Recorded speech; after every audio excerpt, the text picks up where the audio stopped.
수 있지만 두 사람의 만남을 통해서 하나님께서 어떤 역사를 하시는지를 같이 상고해 보도록 하겠습니다. 어제는 1절부터 9절 말씀을 통해서 사울의 회심에 대한 이야기를 다루었죠. 요약해 본다면 회심이라는 그 역사가 사람이 어떻게 내가 고쳐봐야 되겠다, 내가 어떻게 돌아가야 되겠다, 그렇게 역사하는 것이 아니라 하나님께서 하시는 역사라는 것이죠. 사울이 하나님을 찾아가서 내가 여지까지 하나님께 잘못했습니다, 이것이 아니라 하나님께서 그를 찾아가서 그를 깨닫게 하시는 거죠. 그가 교회를 핍박하고 또 성도를 해하는 그러한 위치에 있을 때에 하나님께서 그를 찾아가서 그를 변화시킵니다. 누구도 어떻게 보면 그를 설득할 수 없는 고집이 그 안에 있을 수 있습니다. 주님께서 그에게 나타나셔서 사울아 사울아 부르시기 전에 만약에 누군가 바울 사도가, 베드로 사도가, 아니면 예수님의 12제자 중에 하나가 가서 사울 너 회개하라, 너 이방인의 사도로 썼어 그런다고 그가 회심하는 게 아니죠. 자기 나름의 철학을 가지고 생각을 가지고 사울이 막 생각하다가 고쳐야 되겠다 그러지 않아요. 주님께서 그를 찾아가지 않았다면 그는 끝까지 그 멸망의 자리에 있었을 것입니다. 그러나 주님께서는 그를 찾아 변화시키시는 거죠. 그 다음에 이제 우리가 어제 살펴본 두 번째는 교회를 핍박하고 성도를 박해하는 것이 누구를 박해하는 것이라는 것입니까? 예수님을 박해하는 것이고 하나님의 뜻을 거스린다라는 것을 우리가 다루었습니다. 그러면 우리가 두려워할 것은 우리를 핍박하는 어떤 세력이나 힘이나 어떤 능력이 아니라 하나님께서 그들을 심판하실 것이다. 얼마나 두렵습니까? 우리가 대적해봤자 얼마나 우리 믿음의 사람들을 대적하는 사람에게 대항하겠습니까? 그죠? 그러나 하나님이 한 번 치시면 그들은 어떻게 될지 몰라요. 그러니까 굉장히 두려워하는 마음으로, 그죠? 성도를 핍박하는 사람들을 치근히 여기고, 또 우리 믿음의 사람들이 이런 환난과 핍박을 당할 때에 주님을 위해서 당한다는 그런 마음을 가지고 믿음으로 승리해야 할 것을 우리에게 가르쳐 주셨습니다.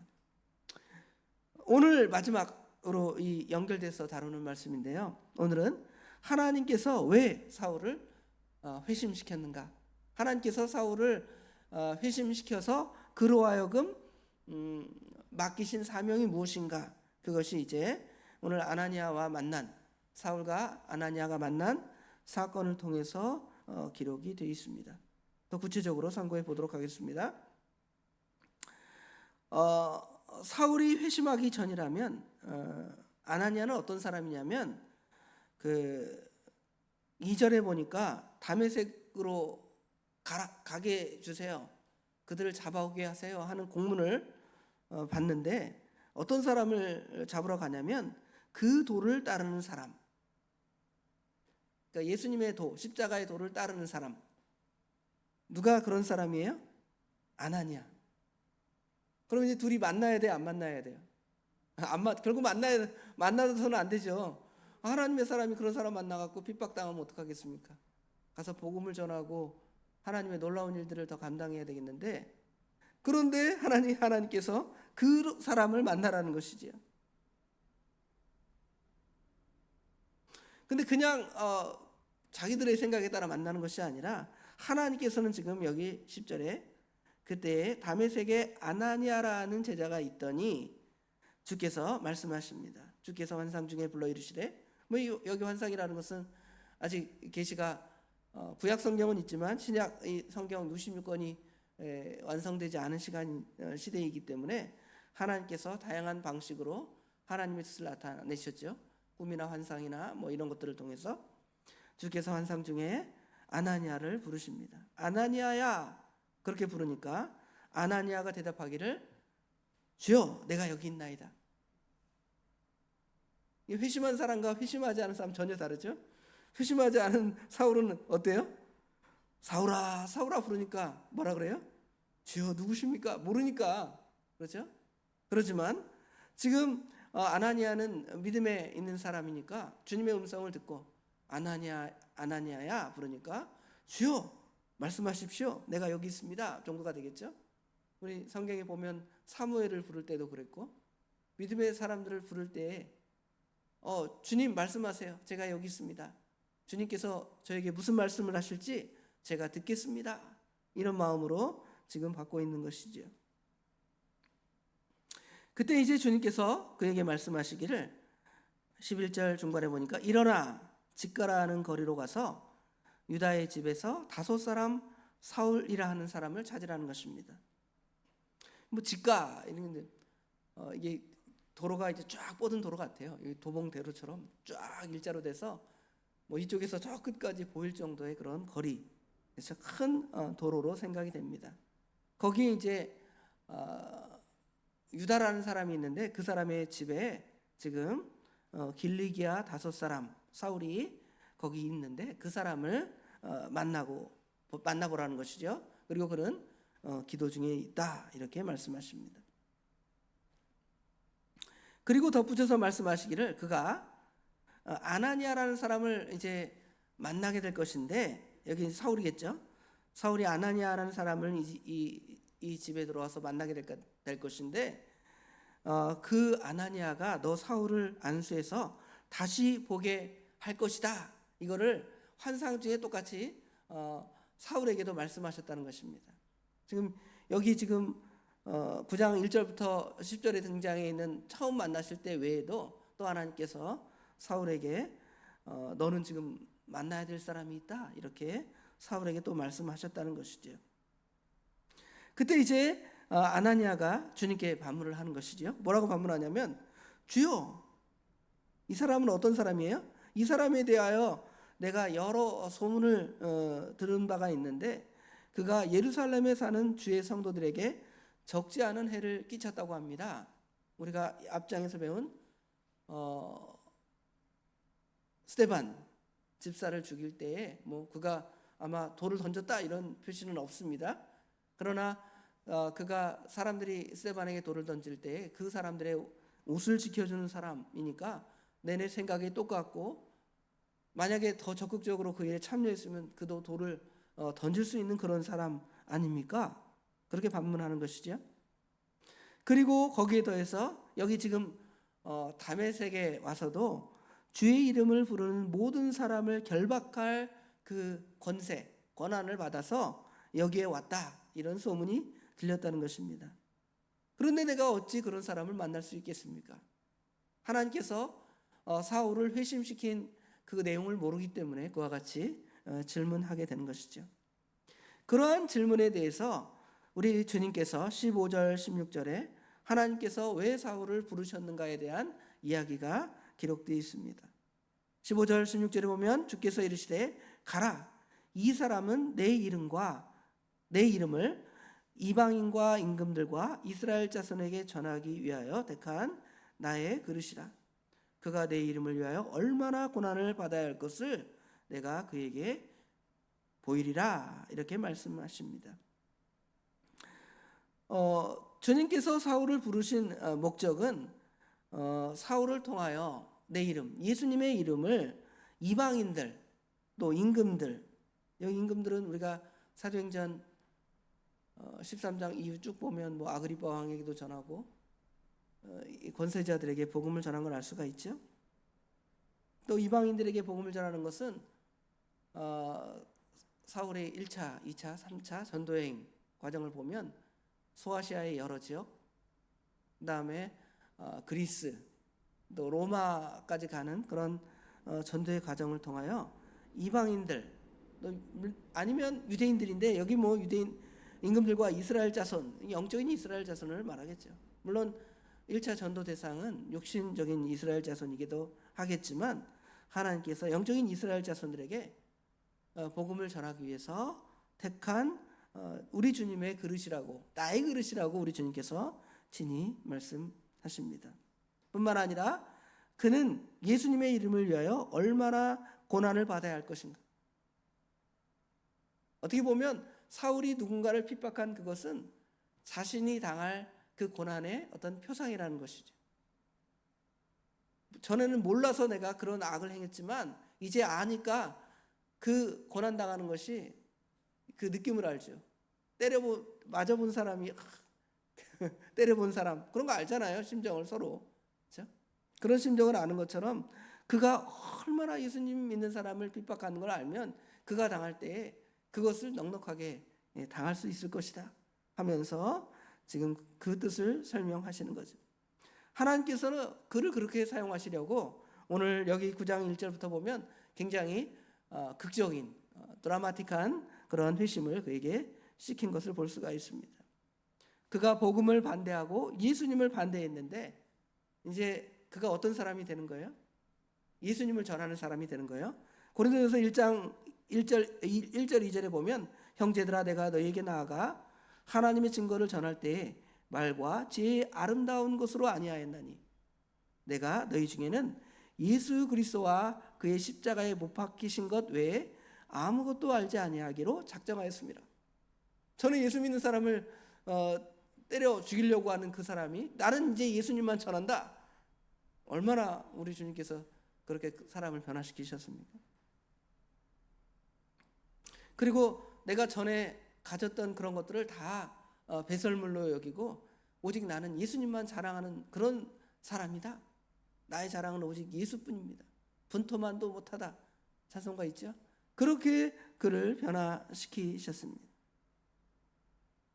그리고 그가 믿음의 사람들을 박해했는데 우리가 잘 아는 대로 고린도후서 11장 23절부터 보면 그가 얼마나 예수님 때문에 고난당하는 것을 자세하게 설명을 하죠. 고린도전서 11장 23절에 보면 그들이 그리스도의 일꾼이냐 정신없는 말을 하거니와 나도 더욱 그러하도다. 내가 수고를 넘치도록 하고 옥에 갇히기도 더 많이 하고 매도 수없이 맞고 여러 번 죽을 뻔하였으니 유대인들에게 40에 감한 매를 5번 맞았으며 3번 태장으로 맞고 1번 돌로 맞고 3번 파선하고 일주야를 깊은 바다에서 지냈으며 여러 번 여행하면서 강의 위험과 강도의 위험과 동족의 위험과 이방인의 위험과 시내의 위험과 광야의 위험과 바다의 위험과 거짓 형제 중에 위험을 당하고 또 수고하고 애쓰고 여러 번 자지 못하고 줄이고 목마르고 굶고 춥고 헐벗었노라. 이런 일을 하나님께서 당하게 하시려고 그로 하여금 회심 전에는 그런 못된 일을 하게 하신 거예요. 그리고 나는 아무것도 아니다. 이거를 깨닫고 정말 그런 일을 당하면서도 넉넉하게 기쁨으로 몇 말인가 나를 위하여 주돌아가셨나. 그걸 깨달으니까 마지막에는 이 몸밖에 드릴 게 없습니다. 그렇게 고백하잖아요. 그리고 이제 17절부터 19절 말씀에는 아나니아가 이제 사울을 실제로 주님의 말씀을 듣고 만난 장면이 나오고 이제 사울에게 그가 안수하죠. 형제 사울아 주곧 내가 오는 길에서 나타나셨던 예수님께서 나 아나니아를 너 사울에게 보내어 너를 다시 보게 한다. 이렇게 말씀하고 너를 성령 충만하게 한다 하니까 이제 그의 눈에서 비늘 같은 것이 벗어지고 보게 되었다 그랬습니다. 이제 사울이 회복되게 되는 것이죠. 육신적인 회복은 어떤 상태이냐면 8절 9절에 보면 그가 눈을 떴지만 아무것도 보지 못하고 사람에게 끌려갑니다.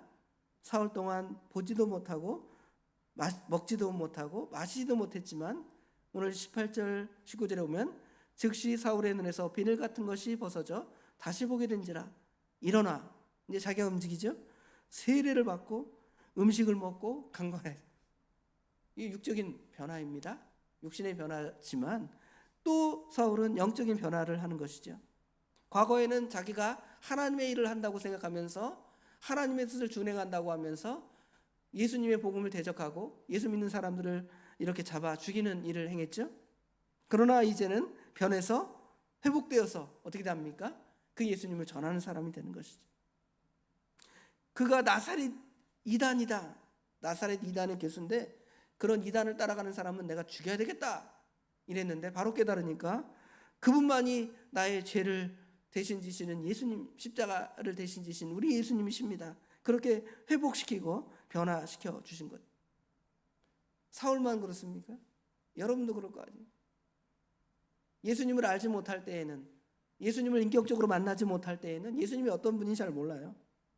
그냥 모태신앙인 사람들은 그냥 그저 교회 왔다 갔다 하는 것이고, 교회 안 다니는 사람들은 어떻겠어요? 이상한 사람들 저 교회 왔다 갔다 한다, 뭐 이상하게 쳐다보기도 하고, 또 뭐 그 예수 믿는 사람들이 전도지라도 한번 돌리면 막 싫어하고, 누가 교회 한번 가자고 이렇게 얘기하면 나한테는 얘기하지 마.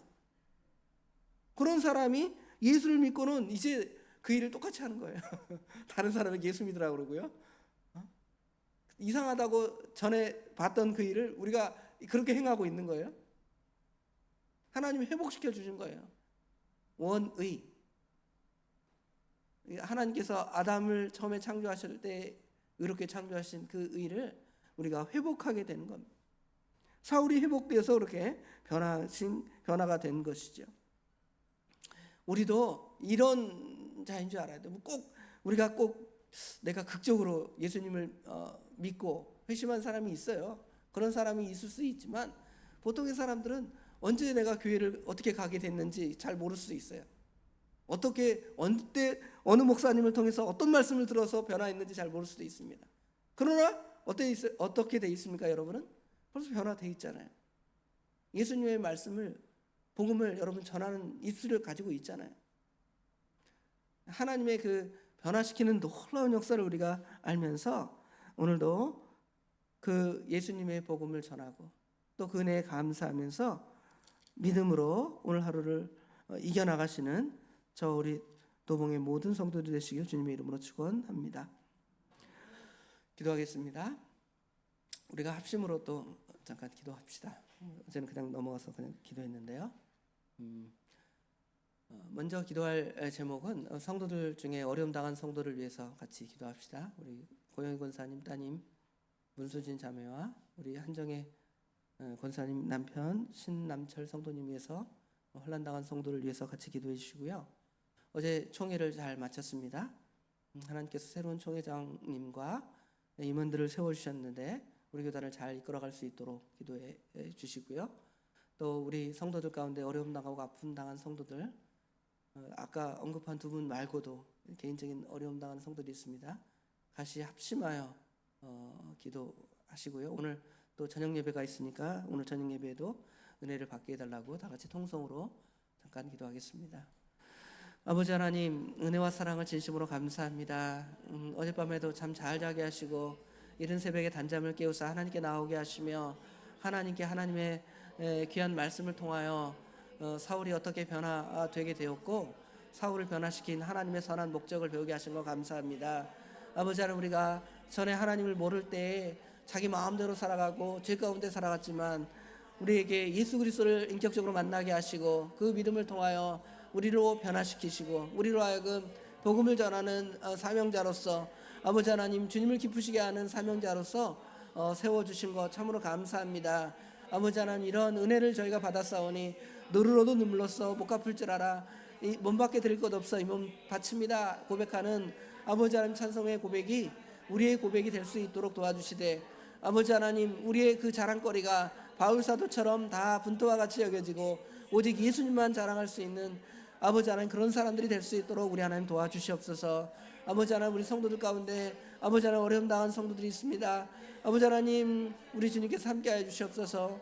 아버지 하나님, 이 어려움이 어떠한 주님의 선한 뜻이 있기에 이러한 어려움이 있는지 아버지 하나님, 먼저 그 일을 당한 아버지 하나님, 어려움 당한 성도가 그걸 깨닫게 하시고 저희들 아버지 하나님, 저희들도 아버지 하나님 그들을 위하여 기도하며 하나님의 선한 뜻을 아버지 하나님 구할 수 있도록 도와주시옵소서. 치유의 하나님께서 치유시켜 주시고 회복의 하나님께서 회복시켜 주시옵소서. 아버지 하나님, 우리 문수진 자매 아버지 하나님 교통사고로 아버지 하나님 병원에 누워 있는데 아버지 하나님 빨리 회복시켜 주시고 아버지 하나님 건강한 몸으로 아버지 하나님 주님께 나아오고 믿음을 쓸 수 있는 믿음의 딸이 될 수 있도록 우리 하나님 도와주시옵소서. 우리 신남철 성도님 아버지 하나님, 이렇게 아픔이 있습니다. 하나님께서 또 회복시켜 주시고 아버지 하나님 주님께 나와 주님을 예배하고 섬기는 그 믿음이 다시금 회복되는 역사가 아버지 하나님 우리 안에 나타날 수 있도록 우리 하나님 도와주시옵소서. 아버지 하나님께서 어제 아버지 하나님 우리 교단의 총회를 아버지 하나님 인도하여 주시고 아버지 하나님 많은 목사님들이 모여서 교회와 교단을 위해서 선한 뜻을 세우고 이루어 가게 하신 거 감사합니다. 세우신 임원 새로 세운 총회장님과 임원진들에게 우리 하나님께서 함께하여 주셔서 아버지 하나님 우리 교단이 어떻게 하나님을 기쁘시게 하는 교단이 될지를 구하며 하나님의 선한 뜻을 이루어가는 귀한 교단이 될 수 있도록 말씀과 진리를 세워나가는 아버지 하나님 교회들이 되어질 수 있도록 우리 하나님께서 친히 함께하여 주시옵소서. 아버지 하나님 오늘도 수요일입니다. 하나님께서 사랑하신 우리 최익은 목사님 아버지 하나님 저들이 필요한 말씀을 들고 서실 터인데 성령 하나님께서 친히 함께하여 주셔서 아버지 하나님 먼저 우리 듣는 자들의 마음을 열어주시고 하나님 말씀 받을 때에 기쁨으로 받게 하시며 그 말씀이 우리에게 생명이 되고 능력이 되는 귀한 역사가 나타날 수 있도록 우리 하나님께서 친히 함께하여 주시옵소서. 아버지 하나님 오늘 하루 우리 주님께서 모든 것들을 선히 인도하여 주실 줄 믿습니다. 우리 하나님께서 친히 함께하여 주실 줄 믿사오며 예수님의 이름으로 간절히 기도드리옵나이다. 아멘. 주님께서 가르치신 기도로 예배를 마치겠습니다.